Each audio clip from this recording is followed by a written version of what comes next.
بسم اللہ الرحمن الرحیم۔ السلام علیکم۔ ایک صحابی جن کا نام عبداللہ اور لقب حمار تھا، وہ اللہ کے رسول صلی اللہ علیہ وآلہ وسلم سے شدید محبت کرتے تھے۔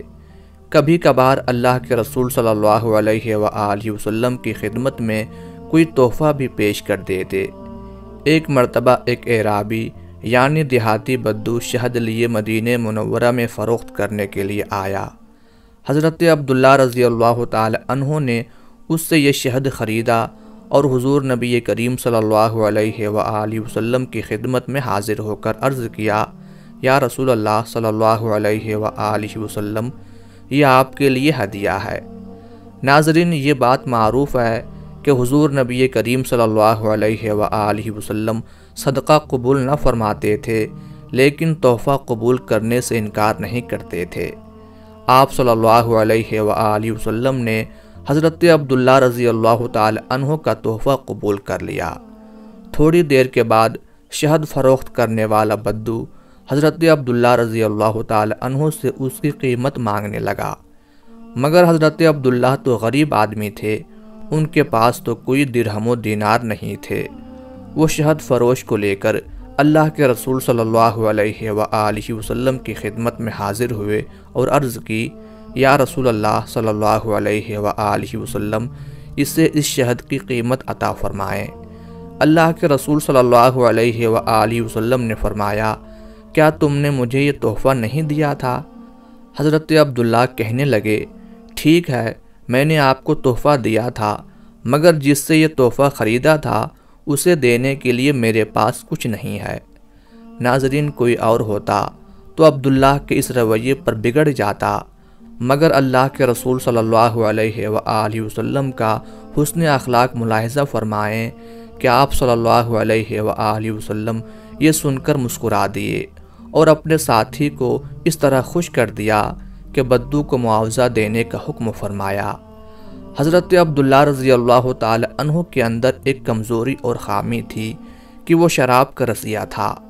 اسلام سے پہلے لوگوں میں شراب نوشی کی عادت عام تھی۔ اسلام لانے کے بعد انہوں نے اس ام الخبائث سے توبہ کر لی، مگر کسی وجہ سے عبداللہ اس عادت سے چھٹکارا نہ پا سکا۔ اسے متعدد بار اللہ کے رسول صلی اللہ علیہ وآلہ وسلم کی خدمت میں لایا گیا کہ اس نے شراب پی ہے۔ آپ صلی اللہ علیہ وآلہ وسلم نے حکم دیا کہ اسے کوڑوں، جوتوں اور ٹہنیوں سے مارا جائے، چنانچہ اسے کچھ سزا دے کر تعزیر لگا کر چھوڑ دیا جاتا۔ ایک دن ایسا ہوا کہ عبداللہ کو پھر شراب نوشی کے الزام میں لایا گیا۔ جب اسے سزا مل گئی اور وہ اپنے گھر چلا گیا تو ایک صحابی کے منہ سے یہ کلمات نکل گئے، یا اللہ، اس پر لعنت کر، یہ شخص کتنی ہی بار اس جرم میں لایا گیا ہے۔ ناظرین، اللہ کے رسول صلی اللہ علیہ وآلہ وسلم کتنے مہربان، شفیق اور اعلیٰ اخلاق والے ہیں کہ آپ نے اس صحابی کو فرمایا، اس پر لعنت مت بھیجو، اللہ کی قسم میں اس کے بارے میں اتنا ہی جانتا ہوں کہ وہ اللہ اور اس کے رسول صلی اللہ علیہ وآلہ وسلم سے محبت کرتا ہے۔ پھر ارشاد فرمایا، اپنے بھائی کے خلاف شیطان کی مدد نہ کرو۔ حضرت انس بن مالک رضی اللہ تعالی عنہ بیان کرتے ہیں، ایک مرتبہ ایک بدو آیا اور آپ صلی اللہ علیہ وآلہ وسلم کی چادر اتنی زور سے کھینچی کہ آپ کے مبارک کندھے پر نشان پڑ گئے۔ بدو نے اسی پر بس نہیں کیا، بلکہ نہایت بدتمیزی سے کہنے لگا، اے محمد صلی اللہ علیہ وآلہ وسلم، میرے ان 2 اونٹوں پر اللہ کا دیا ہوا مال لدوا دے، اور ساتھ ہی کہنے لگا، ہاں سن اے محمد صلی اللہ علیہ وآلہ وسلم، یہ مال نہ تیرا ہے نہ تیرے باپ کا۔ ناظرین، ذرا غور و فکر کیجئے اور 1000 بار سوچئے کہ اللہ کے رسول صلی اللہ علیہ وآلہ وسلم کے اخلاق کی رفعت و بلندی کس مقام پر ہے کہ آپ اس بدو کی بات سے ناراض نہیں ہوئے، بلکہ اس کی اس بیہودہ گفتگو پر خاموش رہے۔ آپ اس قدر بلند اور اعلیٰ مقام پر فائز تھے کہ آپ کسی جاہل کی جہالت کا جواب دینا مناسب ہی نہیں سمجھتے تھے۔ تھوڑی دیر آپ صلی اللہ علیہ وآلہ وسلم نے اس بدو کو مخاطب ہو کر فرمایا، سنو، مال تو اللہ تعالیٰ کا دیا ہوا ہے اور میں اس کا بندہ ہوں، لیکن یہ جو تم نے مجھ سے بدتمیزی کی ہے اس کا بدلہ تو لیا جا سکتا ہے۔ محترم ناظرین، جانتے ہیں اس کے جواب میں اس بدو نے کیا کہا۔ کہنے لگا، آپ کی بات تو درست ہے، مگر میں جانتا ہوں کہ آپ ایسا نہیں کریں گے۔